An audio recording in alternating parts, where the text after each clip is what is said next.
Yesterday, we Division 2 faithful finally arrived at the penultimate battle to end Season 4 as we took on Faye Lau.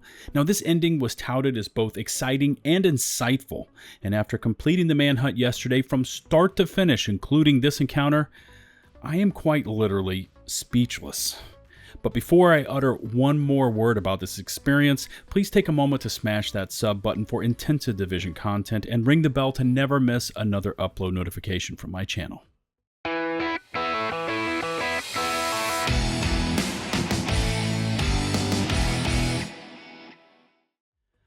What's going on, everybody? It's LtBuzzLitebeer, and I don't plan on this being a really long video, as I'm still trying to really just process what I saw yesterday, and I'm going to tell you up front that even though I am trying my best not to disclose any exact details, so as to keep it fresh for those of you that have not completed this manhunt, I am finding it truly impossible to keep this video spoiler-free.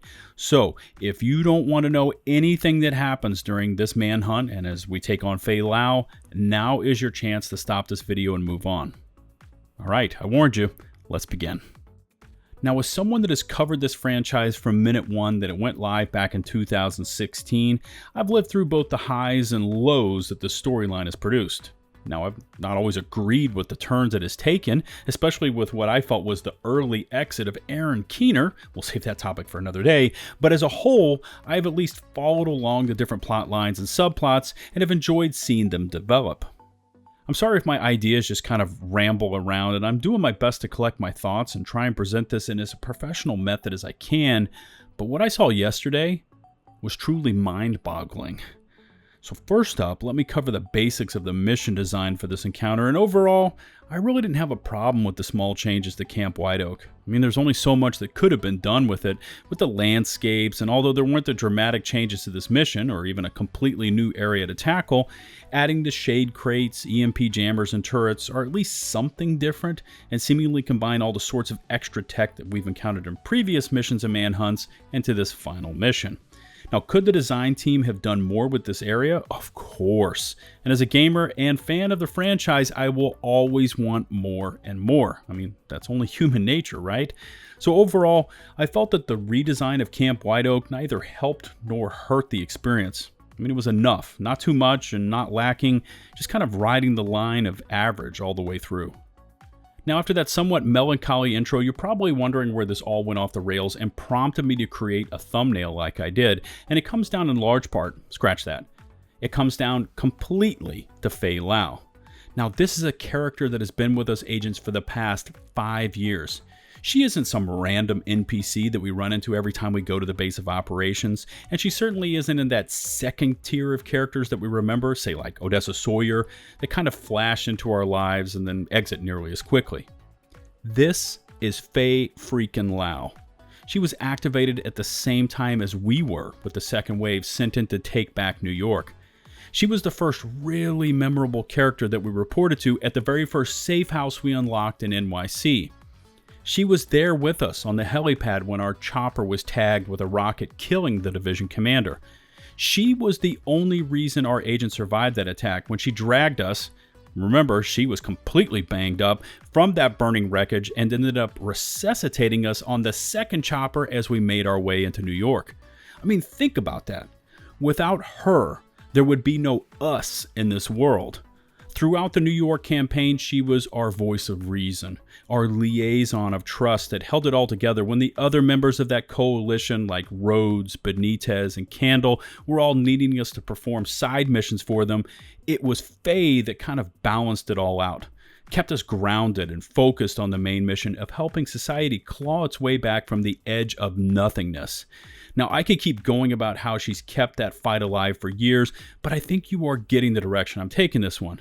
To put it into context, if this was Star Wars, Faye has been our Obi-Wan. She has been our guidance, mentor, and voice of reason when all hell has been cutting loose around us, and it was her that held it all together.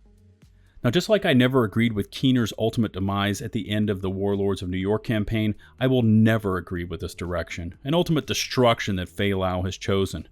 She was always a woman of intense personal attachment to her home and way of life, coupled with a drive to succeed no matter the cost. But this ending and the way the storyline was executed is simply atrocious. Seeing this plot unfold of Faye turning to the dark side, joining the BTSU, aligning herself with Keener, never really resonated with me. I mean, how could someone go from fighting that inspired battle for her homeland, New York City, to overnight becoming a villain was too far out there.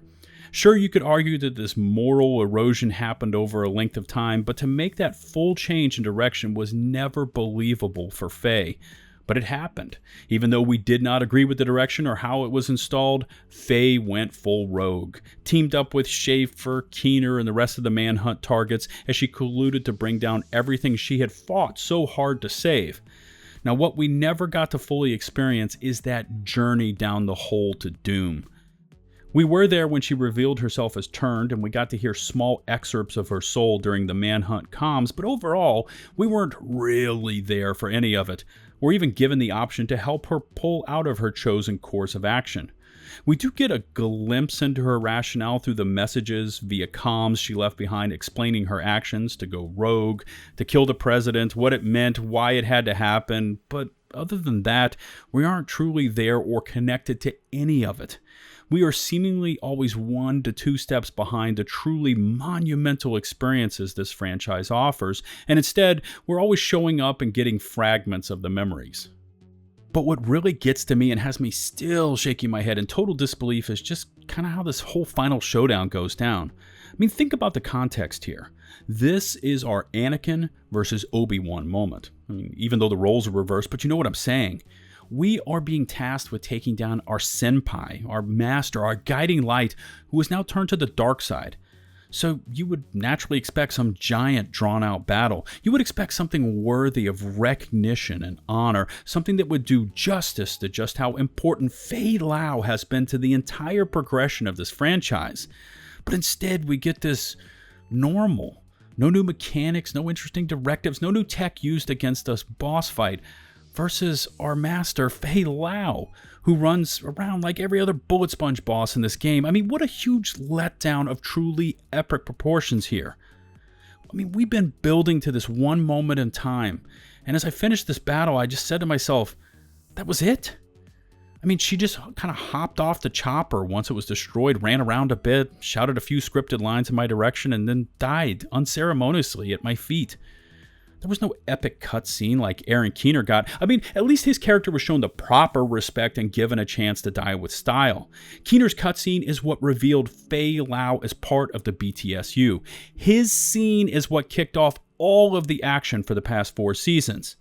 Did Faye Lau get the same respect? Scratch that. Was she given any respect on par with that of Aaron Keener?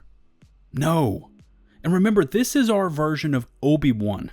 And she got absolutely nothing. No cutscene, no transition to the future, no explanation for her actions of the past, just nothingness. I'm such at a loss for words here, just beyond anything I can really verbalize at this time. There was so much that could have been done here, so many routes that could have been taken. And to me, it looks like the path chosen was the simplest and easiest to phone in and install into the game. This is Faye. And the best they could give us was 4 comms and an echo? Our Obi-Wan deserved so much more than whatever this ending tries to serve up. And in the end, one of this franchise's truly iconic figures is erased with a lazy, uninspiring battle that left us all shaking our heads and muttering, "Not like this." I'm done with this one, and as always, I look forward to reading your feedback in the comment section below. Please take a moment to smash that sub button for intensive Division content, and don't forget to ring the bell to receive all future upload notifications from my channel. If you liked the video, please take a moment to give it a rating. Links to support my content creation include Patreon and Teespring, both in the comment section below. Don't forget to follow me on Twitch for weekly Division streams, and on Twitter for all my latest thoughts concerning most things gaming related. Until the next one, this is LtBuzzLitebeer, signing off.